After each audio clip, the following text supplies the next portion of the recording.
ఈరోజు వీడియోలో మనం కామన్ ఎర్రర్స్ ఇన్ ఇంగ్లీష్ ఎన్ని విధాలుగా ఉంటుందో అనేది తెలుసుకోబోతున్నాము. సాధారణంగా ఇంగ్లీష్లో మిస్టేక్స్ కొన్ని రకాలుగా మనం విభజించడం జరిగింది. ఈ common mistakes in English language అనేది తీసుకున్నట్లయితే అవి ఇక్కడ మనము 5 కైండ్స్గా విభజించి చెప్పడం జరిగింది. అవేమిటో ఒక్కొక్కటిగా చూద్దాము. First one, errors in the subject and verb agreement. అంటే సబ్జెక్ట్కి వెర్బ్కి అగ్రిమెంట్ ఉండాలి. అగ్రిమెంట్ అంటే వెర్బు సింగులర్గా ఉంటే సబ్జెక్ట్ కూడా సింగులర్గా ఉండాలి, సబ్జెక్ట్ సింగులర్గా ఉంటే వెర్బ్ సింగులర్గా ఉండాలి. ఇది మనం సబ్జెక్ట్ వెర్బ్ అగ్రిమెంట్గా చెప్పడం జరుగుతుంది. One of the boys have come here అనేది ఎగ్జాంపుల్గా తీసుకుందాము. ఇక్కడ వన్ ఆఫ్ ద బాయ్స్ అనేది singular subject, not a plural subject. Boys అని ఉన్నంత మాత్రాన ఇది ప్లోరల్ సబ్జెక్ట్ అయితే కాదు. కాబట్టి one of the boys has come here అని ఉండాలి, అది రైట్ ఆన్సర్.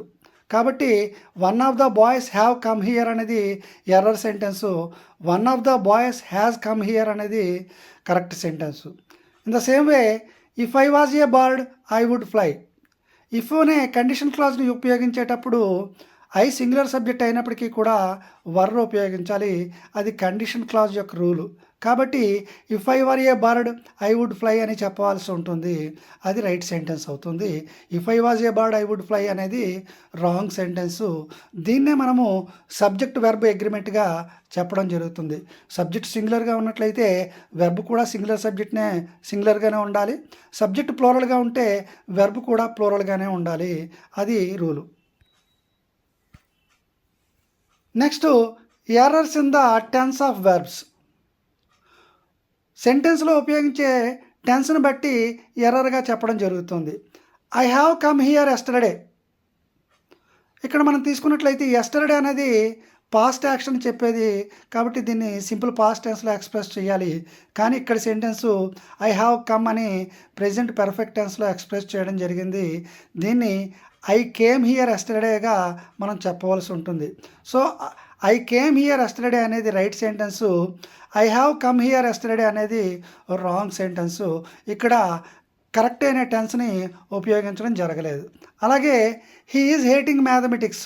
ఇక్కడ కూడా మనం తీసుకున్నట్లయితే హేట్, లవ్ ఇవన్నీ కూడా ఎమోషన్స్ని, ఫీలింగ్స్ని చెప్పేవి. వీటిని ఎప్పుడు సింపుల్ ప్రెజెంట్ టెన్స్లో మాత్రమే ఎక్స్ప్రెస్ చేయాలి, ప్రెజెంట్ కంటిన్యూస్ టెన్స్లో ఎక్స్ప్రెస్ చేయకూడదు, అది కంటిన్యూస్ యాక్షన్ అయినప్పటికీ కూడా. కాబట్టి హీ హేట్స్ మ్యాథమెటిక్స్ అని చెప్పవలసి ఉంటుంది.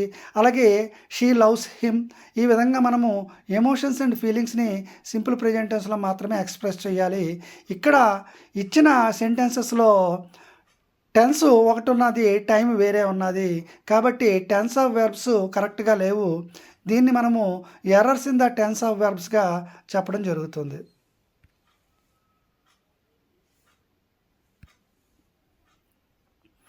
Next one, errors in the use of pronouns. Pronouns ఉపయోగించేటప్పుడు కూడా మనం కొన్ని సందర్భాల్లో తప్పులు చేయడం జరుగుతుంది. వాటిని యూజ్ ఆఫ్ కరెక్ట్ ప్రొనౌన్గా మనం చెప్పడం జరుగుతుంది. Errors in the pronouns means we should use correct pronoun in the correct place. She and me went to market. She and me went to market అని చెప్పాము. ఇక్కడ మనం యాక్చువల్గా చెప్పవలసింది షీ అండ్ ఐ అని చెప్పాలి. ఎందుకంటే మీ అనేది సబ్జెక్ట్ ప్లేస్లో వాడకూడదు, ఆబ్జెక్ట్ ప్లేస్లో మాత్రమే వాడాలి. కానీ ఇక్కడ మనం సబ్జెక్ట్ ప్లేస్లో వాడాము. షీ అండ్ ఐ ఇది ఒక సింగులర్ సబ్జెక్టు, రెండు సింగులర్ సబ్జెక్ట్స్ని కలిపి చెప్పడం జరిగింది. కాబట్టి ఇది ప్లోరల్ సబ్జెక్ట్గా చెప్పడం జరుగుతుంది. She and I went to market అని చెప్పాలి. అలాగే he enjoyed the beauty of Ooty. He enjoyed the beauty of Ooty అని చెప్పేటప్పుడు హీ ఎంజాయిడ్ హిమ్సెల్ఫ్ అని చెప్పవలసి ఉంటుంది. ఒక రిఫ్లెక్సివ్ ప్రొనౌన్ ఇక్కడ అవసరం పడుతుంది. So he enjoyed himself the beauty of Ooty అని మనం చెప్పవలసి ఉంటుంది. ఎంజాయిడ్ తర్వాత రిఫ్లెక్సివ్ ప్రొనౌన్ యూజ్ చేయాలి. షీ అయితే హెర్ సెల్ఫ్ అవుతుంది, వీ అయితే అవర్ సెల్ఫ్స్ అవుతుంది. ఈ విధంగా we enjoyed ourselves the beauty of Ooty అని చెప్పవలసి ఉంటుంది. So this is error in the use of pronounce.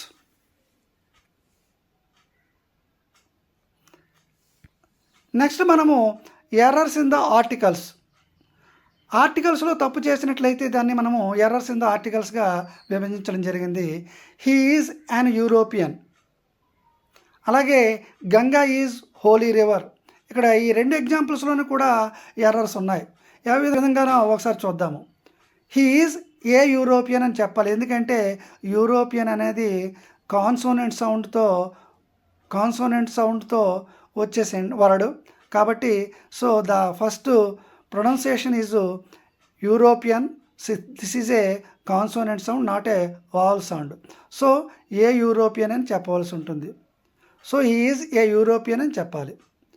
Ganga is a holy river అని చెప్పేటప్పుడు ది అనే ఆర్టికల్ ఉపయోగించాలి నదుల పేర్ల ముందు. సో రివర్స్ పేర్ల ముందు ది ఉండాలి కాబట్టి the Ganga is a holy river. ఇక్కడ మనము హోలీ రివర్ అనేది హే హోలీ రివర్ అని ఆర్టికల్ ఉపయోగించి చెప్పాలి. ఇక్కడ 2 ఆర్టికల్స్ మిస్ అయ్యాయి. The Ganga is a holy river. This is the right answer. Next మనం తీసుకున్నట్లయితే errors in the adjectives or adverbs.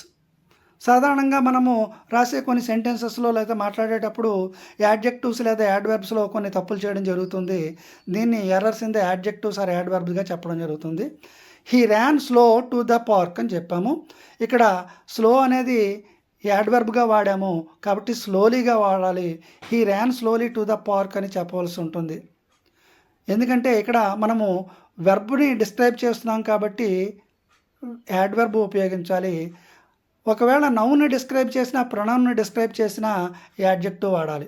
Adjective అనేది సబ్జెక్టు ఆర్ ఆబ్జెక్ట్ అని డిస్క్రైబ్ చేసేది. సాధారణంగా ఇవి నౌన్ కానీ ప్రొనౌన్ కానీ డిస్క్రైబ్ చేస్తాయి. వెరాజ్ యాడ్వర్బ్స్ వెర్బ్ని డిస్క్రైబ్ చేస్తాయి. హీ ర్యాన్ స్లోలీ అని చెప్పవలసి ఉంటుంది. So he ran slowly to the park is the right answer.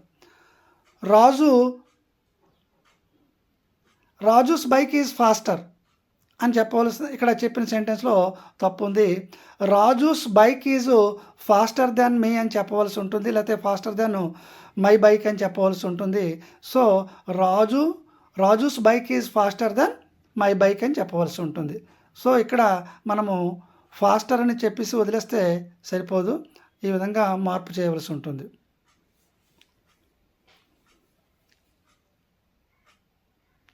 Raju's bike is faster then my bike or mine అని కూడా చెప్పవచ్చు. Raju's bike is faster then my bike or mine అని చెప్పవలసి ఉంటుంది. ఇలాగ ఫాస్టర్ అని వదిలిపెట్టకూడదు. ఇది ఇన్కంప్లీట్గా ఉంది. సో దీని తర్వాత మనము ప్రొనౌన్ వాడవలసి ఉంటుంది.